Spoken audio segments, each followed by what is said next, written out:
Welcome to the Marysville Tulalip Chamber of Commerce Candidates Forum number 2. Today's forum will be covering the 44th District House of Representative Position 2 race with candidates Mark James and April Berg. Serving as today's moderator is Peter Rudolf, a business attorney at Galloway Law Group. He's also on our Government Affairs Committee and currently serves as an ongoing respected member of our Board of Directors as legal counsel. Please welcome Peter as today's moderator. Thank you, Jessica, and good morning. In each race, we will begin with a 2-minute opening statement by each candidate. To maintain the Chamber's reputation of impartiality, the candidate to speak first for each race was chosen by coin flip prior to the start of today's forum.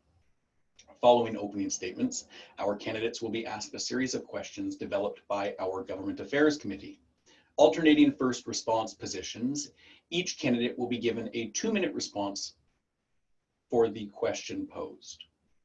In the second segment, our candidates will pose their own question to their opponent. In this segment, each candidate will have 1 minute to pose their question and their challenger will have 1 minute to respond. Then we will have closing statements, 2 minutes each. And in helping our candidates track their response times, we will signal when the candidates have reached the 1 minute and 30-second remaining mark when their time is up. I am pleased to introduce candidates for the race for the 44th Legislative District seat, House of Representatives, Position 2. We have Mark James running as a Republican and April Berg running as a Democrat. Now we move on to opening statements. You'll each have 2 minutes for your response. April Berg, you've been selected to go first. Hi, and thank you. My name is April Berg, and I am running for position 2 for the 44th State House Representatives. I am currently a school board director for the Everett School District, and I'm a former school board director for the Edmond School District. I'm also a planning commissioner for the city of Mill Creek, and I serve as a member of the Snohomish County Juvenile Justice Cultural Competency Board. I tell folks when this pandemic, when this public health crisis hit, my daughter's high school was the first high school in the nation to have a COVID positive student. That put me as a leader on the front line. I had to make quick decisions. I wrote a survey that went out to all families that asked them what did they need in this moment? What did they need in terms of food, technology, and emergency childcare? As a result of that survey, between March and September, we were able to provide over 200,000 meals, thousands of laptops and hotspots, as well as emergency childcare for first responders and frontline workers. I tell you this because that's the type of hands-on leadership and advocacy I'll bring to Olympia. Another piece of my background is I'm a former small business owner. I used to own the Edmonds Inn Bed and Breakfast. I understand what it's like to be a small business owner, and I've walked a mile in your shoes. I'm also a former employee for the Boeing company. I was a program manager, so I understand aerospace and its importance to our district. We got some disappointing news this morning from Boeing. I will be a champion for everyone, all people of the 44th. I understand the importance of community and public education, and I understand the experience of small business owners as well as aerospace employees. I thank you for your consideration, and I'm here to ask you for your vote. Thank you. Mark James, your opening statement. Jessica and the Marysville Tulalip Chamber of Commerce, and thank you, April, for your time today. My name is Mark James. I'm an Army veteran, husband, father, business owner, Snohomish County Planning Commissioner, and Marysville Council member. I'm running to be your state representative in the 44th Legislative District, Position 2. I started down this road about 4 years ago when I decided to make a difference in my community by getting involved with our local government. I decided that City Council was the place that I could have the most impact by being part of a team of like-minded individuals that wanted to guide their local community to a safe and prosperous future for themselves, their families, and the generations that follow. I'm a doer, not a complainer, and I will go to Olympia and work for positive change for all Washingtonians. I will work to foster healthy, safe communities throughout the 44th Legislative District and all of Washington. Currently in the House, there are 16 more Democrats than Republicans in the state legislature, and as a result of that supermajority, they can pass whatever legislation they desire without concern for all constituents. I want to bring balance to Olympia so that the people of Washington will have a chance at fair and balanced legislation. Currently, the condition of our legislature is not reflective of its constituents, especially those of us up here north of Seattle. We don't want Seattle values that we see on the news, and we want to foster family values here, common sense, balanced, fair legislation. I will be the voice for the communities in the 44th Legislative District. Thank you. Thank you for your opening statements. First question, we'll have 2 minutes for response. What matters most to you going into this next legislative session, and how will this affect the budget session? Mark, your turn to go first. So my priorities, I think is what you're asking, is my priorities are, number one, to fight efforts to raise taxes and cut wasteful spending. The majority party leadership in Olympia has consistently raised and created new punitive taxes that continue to hurt the middle and lower classes, and I will not support any new taxes, and I will strive to reduce taxes and bring sound fiscal principles back to Olympia. I will work to get the economy running at full steam again, and this is about business and business recovery. If you want to see a recession very, very quickly, raise the taxes while we're all trying to survive. Number two is I bring solutions to the drug, homelessness, and housing issues. I'll bring real solutions that work, like those implemented in Snohomish County, and specifically the embedded social worker program like we have in Marysville.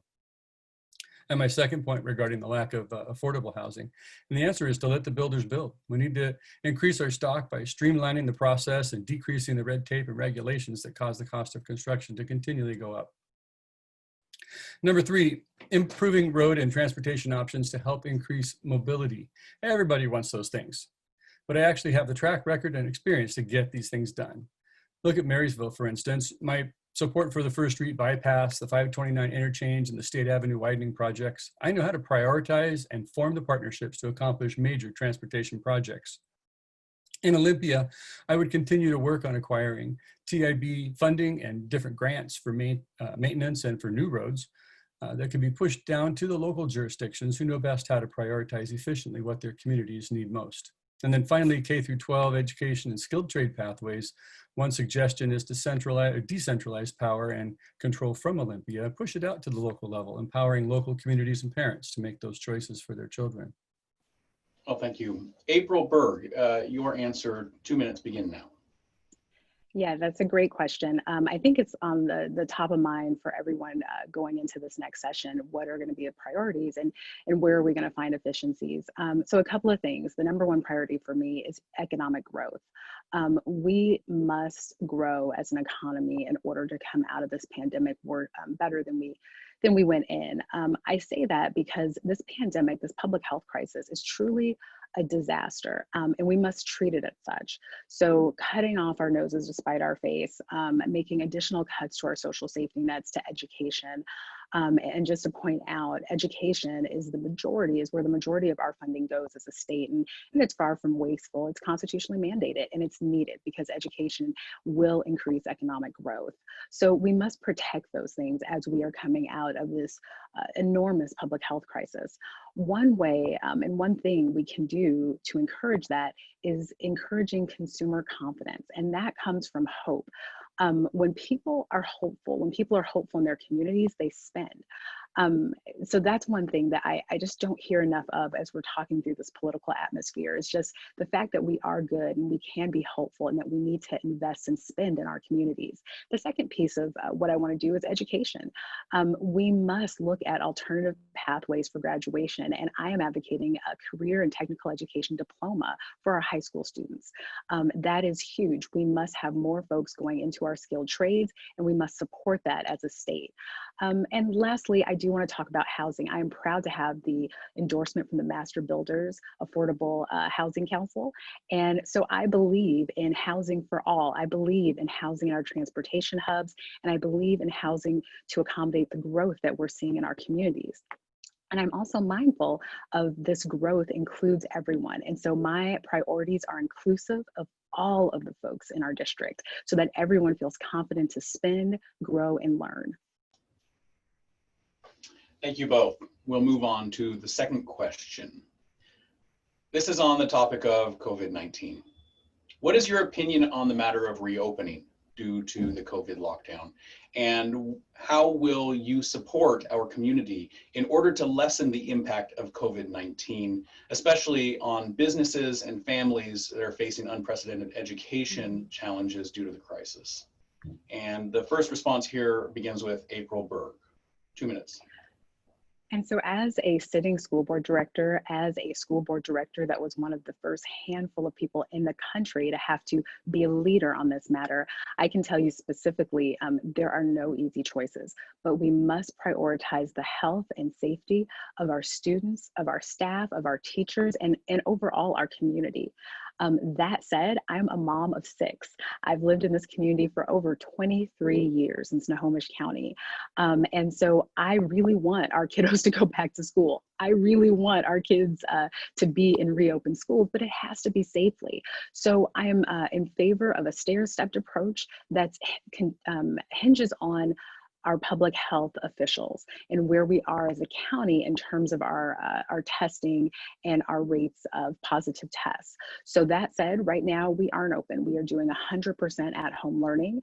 As our rates stay down, hopefully we will merge and slowly go into opening our schools in a hybrid model for our special education students, as well as our potentially our pre-K and kindergarten. And then from there, we'll stair step in the additional grades. That said, it's a measured approach. It's a thoughtful approach that puts public safety first. I cannot say enough, masks are necessary to get us through this crisis. And the more events that are had where masks are optional, the more this virus will spread and reopening will be slower. From an economic growth perspective, it's absolutely imperative. I was thrilled to see the farmers markets and other unconventional ways to have our businesses recoup kind of the lost funding and the lost consumers that they had this summer and into the fall. And so I hope that continues. But honestly, we need to have more masks and we need to have more small businesses be able to open in small and measured ways. I am supportive of that because this economic growth must come sooner rather than later, and we need consumer confidence. And Mark James, your response to a question on COVID.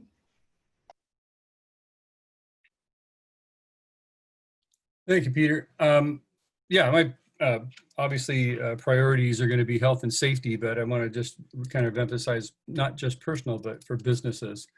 And usually this question ends up going down, financial and budget type avenues, because that's the area that we have to go to fix some of these things and address some of the issues there. So my answer is going to be more tailored that direction.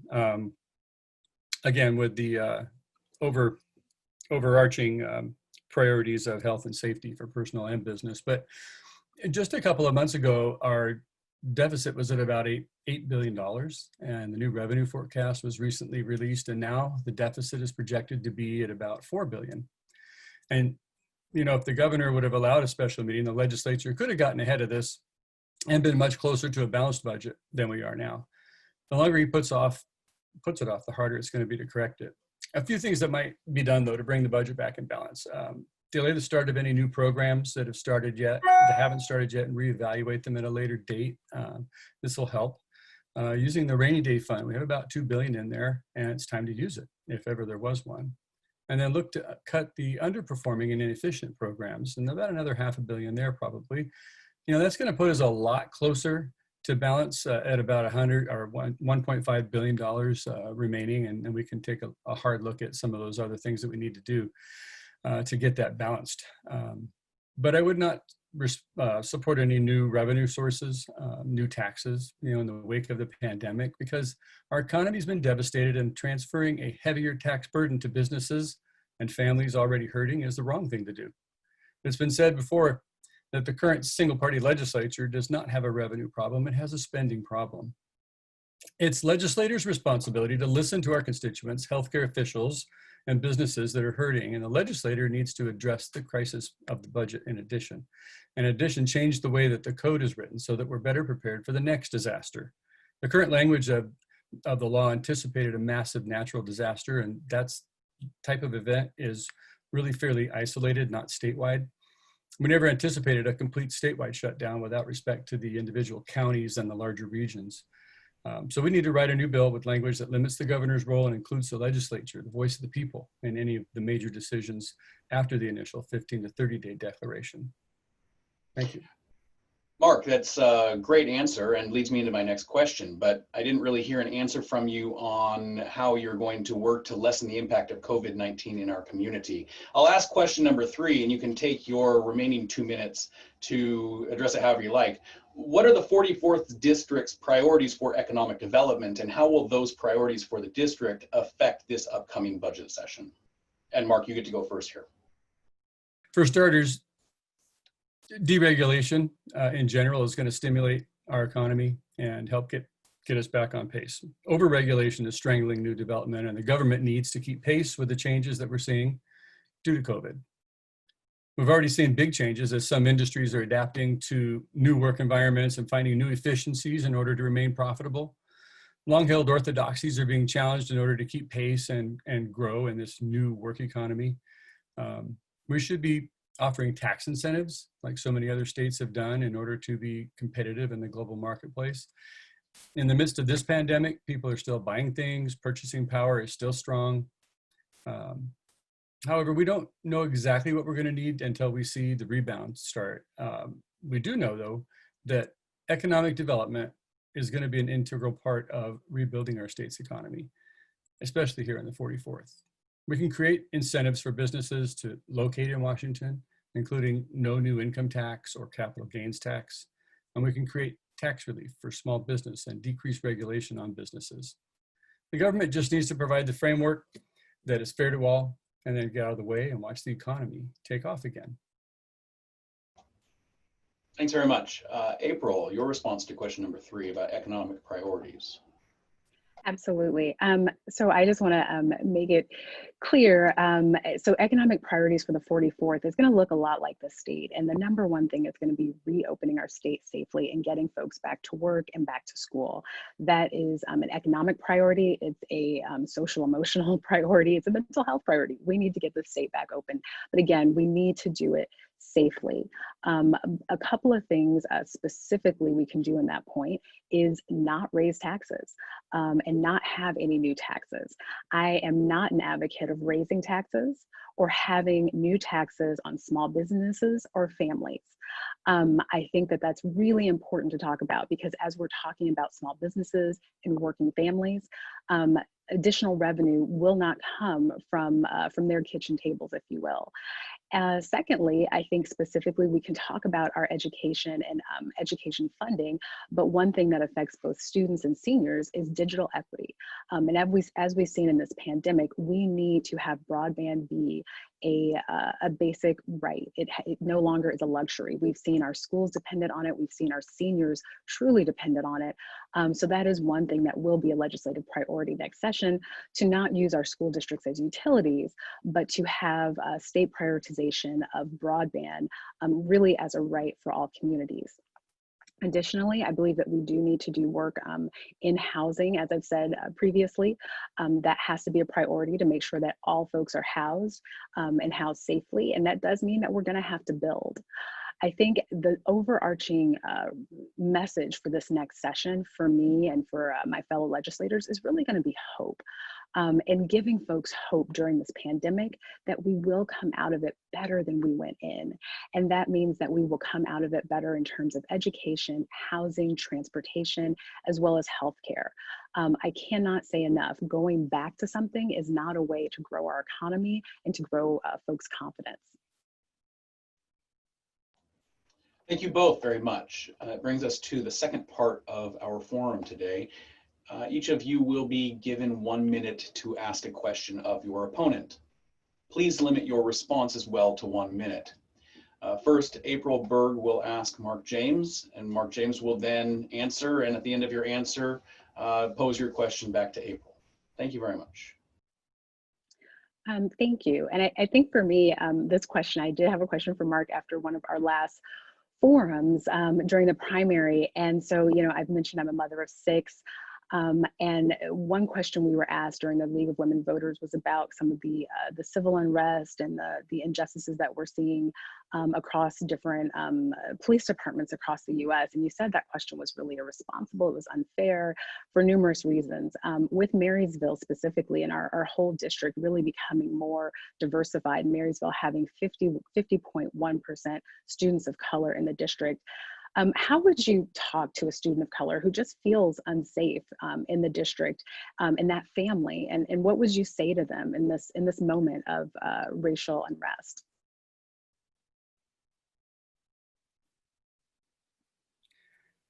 Yeah, that's a great question. And I think that we want to give confidence to our students, not just our students, but everyone who feels oppressed or like there's some sort of racial bias against them.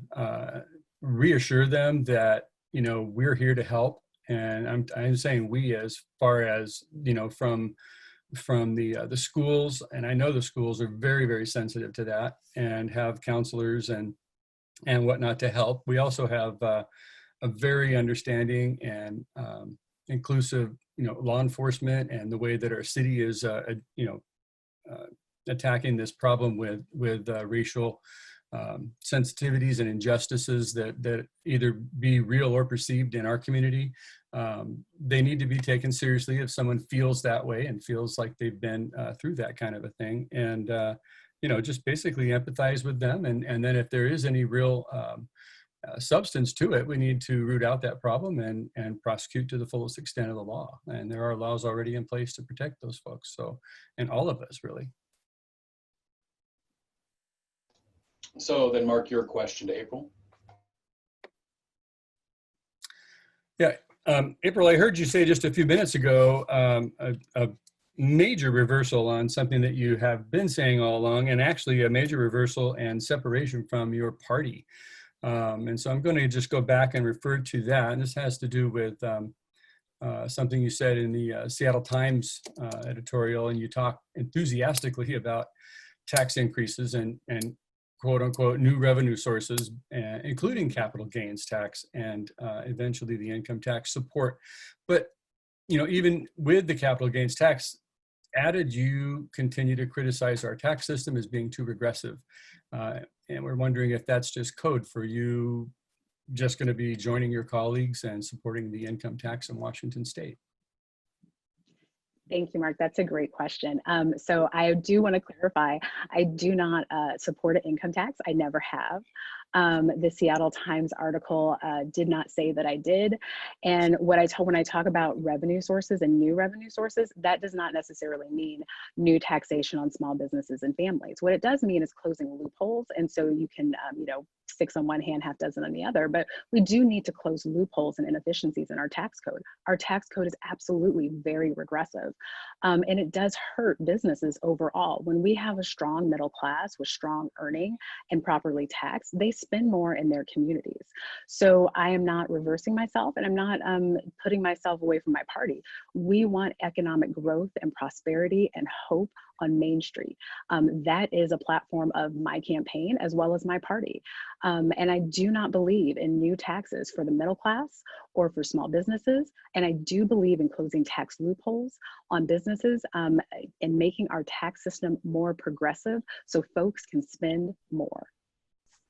Thank you both very much. We have an opportunity for closing statements, and we would like to ask Mark James to go first. 2 minutes, please. Thank you, Peter. As I said at the beginning of the talk, I'm a doer and not a complainer. I will go to Olympia and work for positive change for all Washingtonians. I will work to foster healthy, safe communities throughout the 44th Legislative District and all of Washington. It's been an honor to be here today discussing all of the important issues that our community is facing. Right now, our state is in a significant financial crisis with a potential income tax on the horizon. We need to make government work for the people and stop the overspending and the never-ending tax increases and new taxes.